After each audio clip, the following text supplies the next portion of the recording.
নমস্কার, আমি মধুমিতা। আজ আমি বানিয়ে দেখাবো আপনাদের রাঙা আলুর পান্তুয়া। এখানে আমি অনেকগুলো রাঙা আলু নিয়ে নিয়েছি।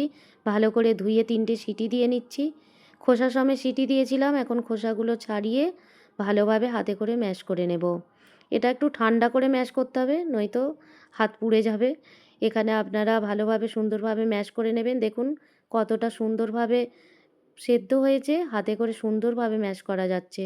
এর মধ্যে দিয়ে দেব আটা। আটা দিয়ে ভালোভাবে ডলে ডলে মাখতে হবে। এখানে আটাটা আমি কেমন পরিমাণ দিয়েছি দেখেছেন। এরপর এতে দিয়ে দেব নুন আর সামান্য পরিমাণ বেকিং সোডা। ভালোভাবে হাত দিয়ে ডলে মাখবেন। এটা হাত দিয়েই মাখার চেষ্টা করবেন, কেননা হাত দিয়ে মাখলে পান্তুয়াগুলো খেতে ভালো হবে। এখন আমি মেখে নিয়ে হাতে একটু ঘিও নিয়ে নেব। ঘি মাখিয়ে নিয়ে আমি সুন্দরভাবে বলগুলো রেডি করে নিয়েছি। দেখুন গোল গোল করে কি সুন্দর বলগুলো রেডি হয়ে গেছে।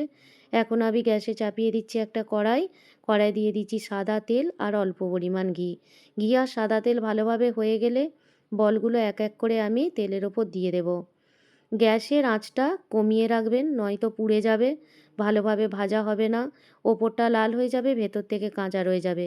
গ্যাসের আঁচটা সবসময় কমিয়ে রাখবেন। দেখুন এক এক করে আমি বল দিয়ে দিয়েছি, তবে কাঁচা অবস্থায় বারবার নাড়বেন না, তাহলে এগুলো ভেঙে যেতে পারে।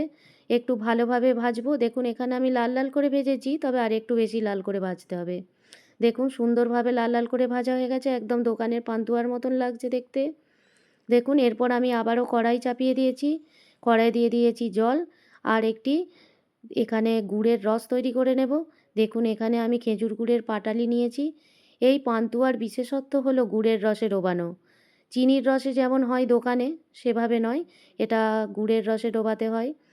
যেহেতু আমরা গুড়ের রসে এটা পছন্দ করি, আপনারা যদি গুড়ের কেউ কেউ থাকেন গুড় পছন্দ করেন না, তারা চিনির রসে ডোবাতে পারেন, তবে এটা গুড়ের রসেই খেতে ভালো লাগে।